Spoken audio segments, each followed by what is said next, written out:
Hello বন্ধুরা, আজকে বানাবো সবজি পোলাও। তাই প্রথমে পোলাও চালগুলো ধুয়ে নিয়েছি।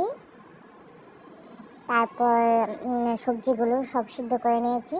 আমি সবজির সাথে মুগ ডালও নিয়েছি। আজকে খুবই ভিন্ন রকমের একটা পোলাও রান্না করব। এই পোলাওটার মেন কাহিনী হচ্ছে ঘি, মানে ঘিটা দিলে খুবই টেস্ট হয়। তাই আমি আজকে রান্নাটা ঘি দিয়েই করব, কোনো তেল ইউজ করব না। তাই ঘি দিয়ে দিয়েছি। তারপরে এলাচ, দারচিনি, তেজপাতা, শুকনো লঙ্কা এগুলো দিয়ে দিয়েছি। এখন এগুলো একটু ভেজে নেব। তারপর আদা কুচি দিয়ে দিলাম। তারপর চালগুলো দিয়ে দিয়েছি। এখন একটু ভালো করে নাড়াচাড়া করে নেব। ভালো করে নেড়েচেড়ে নিতে হবে চালগুলো। তারপর আমি 1 কাপ চালের জন্য 2 কাপ জল দিয়ে দিলাম। আবারও ভালো করে একটু নেড়েচেড়ে নেব।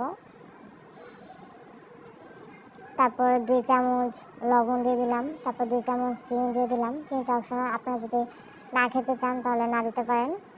আর 2 চামচ পাউডার দুধ দিয়ে দিলাম। এই দুধটা দিতে হবে, দুধটা দিলে টেস্টটা খুব ভালো আসে। দিয়ে ভালো করে একটু নেড়েচেড়ে এখন ঢাকা দিয়ে দেব 15 মিনিটের জন্য। 15 মিনিট পর প্রায় হয়ে এসেছে। একটু নেড়েচেড়ে নেব।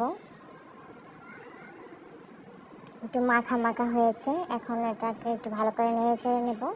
তারপর আগে থেকে সবজি সিদ্ধগুলো সবগুলো দিয়ে দিলাম। আমি এখানে সবজি আলু, কুমড়া, তারপর বেগুন, তারপর মুগ ডাল নিয়েছি সবজির মধ্যে। এগুলিকে একটু ভালো করে মিশিয়ে নেব। মিশিয়ে নিয়ে এখন আবারও ঢাকা দিয়ে দেবো 10 মিনিটের জন্য। এই তো 10 মিনিট পর এত সুন্দর একটা গ্রান বেরোচ্ছিল না, দেখুন কত সুন্দর হয়েছে পোলাওটা। এখন একটা বাটিতে সার্ভ করে নিয়েছি। এই তো রেডি সবজির পোলাও।